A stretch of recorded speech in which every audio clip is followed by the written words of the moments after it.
Une presse offset à feuilles comporte 4 sections principales. Le margeur et la table de marge. Les groupes d'impression.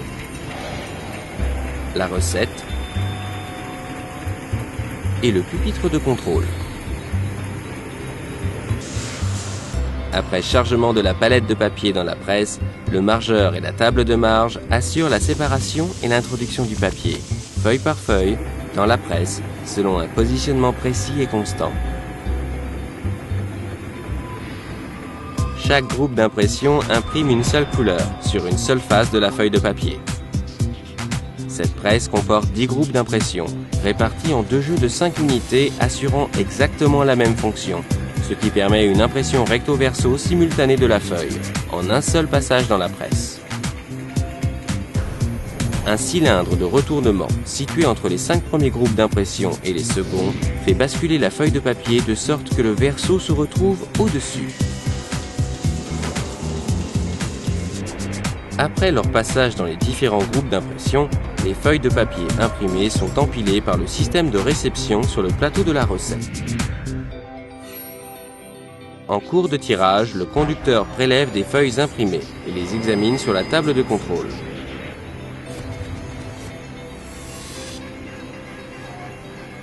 Examinons à présent plus en détail le procédé d'impression offset sur cette presse 5 couleurs.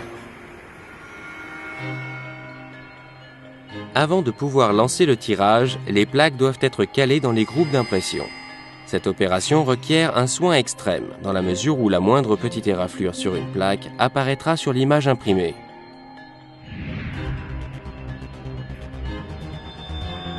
Chaque plaque de séparation des couleurs doit être parfaitement positionnée l'une par rapport à l'autre. Les plaques sont pourvues de perforations de positionnement permettant de l'adapter de manière très précise dans le graveur de plaque, et ici, sur la presse.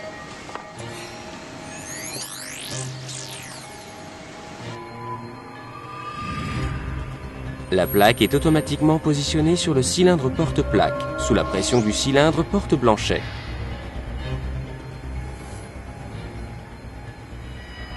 L'encre est alimentée dans les différents groupes d'impression de la presse via un système de conduit de distribution relié à un réservoir central.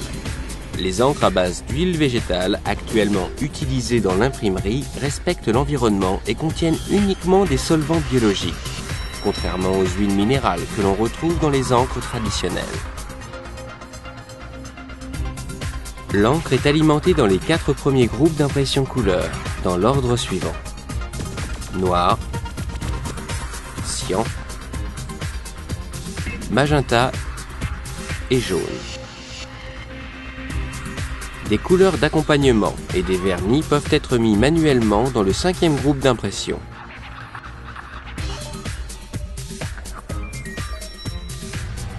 Certaines images comportant des zones de densité colorimétrique plus élevées, le logiciel de la presse a déterminé la quantité d'encre qui doit être distribuée par chaque conduit des rouleaux encreurs.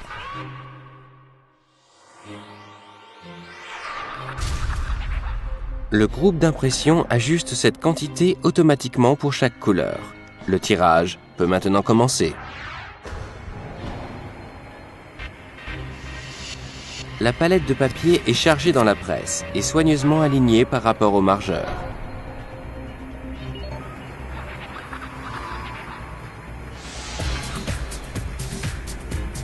Les feuilles de la pile sont séparées et entraînées, une à une, dans la presse par air pulsé et par aspiration.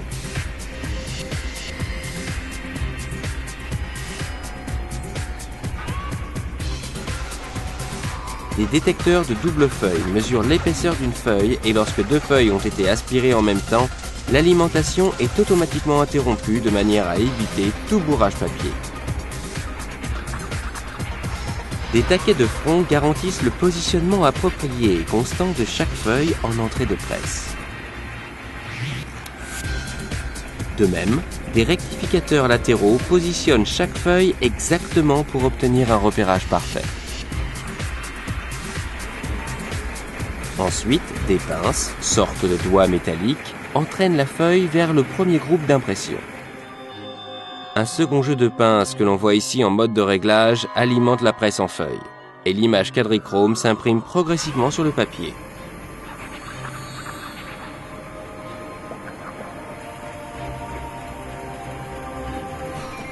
Pour terminer, les pinces tirent les feuilles jusqu'à la réception, où elles sont empilées. À ce stade, l'encre étant encore humide, les feuilles pourraient se coller ou se salir entre elles. C'est ce qu'on appelle le maculage, si elles n'étaient pas manipulées avec soin. Pour éviter ces désagréments, une poudre anti-maculage est pulvérisée sur les feuilles avant leur empilage. Les encres à séchage rapide et certains papiers spéciaux requièrent moins de poudre anti-maculage et permettent la manipulation ou le façonnage des feuilles directement en sortie de presse. Pendant que les premières feuilles s'impriment, un scanner automatique vérifie le repérage et les densités colorimétriques. Bien que les plaques soient montées sur des ergots de positionnement au millimètre près, il peut arriver qu'elles doivent être légèrement ajustées pour un alignement parfait. La presse corrige les erreurs de repérage de manière automatique et l'opérateur peut également les corriger manuellement à partir du pupitre de commande. L'opérateur de presse prélève des échantillons pour vérifier et valider les couleurs et les repères tout au long du tirage.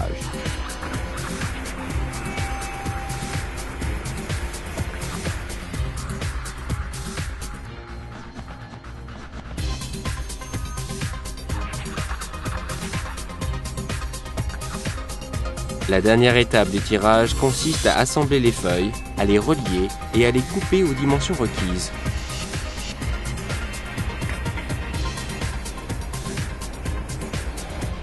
Les feuilles de papier sont livrées à l'imprimeur aux dimensions standards. Si nécessaire, un massicot coupe les feuilles imprimées aux dimensions requises par le client.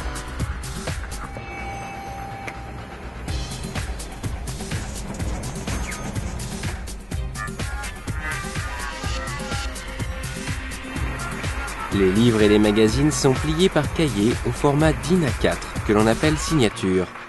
Si les pages sont à ce stade présentées dans le bon ordre, elles ne sont toutefois pas encore coupées ni reliées.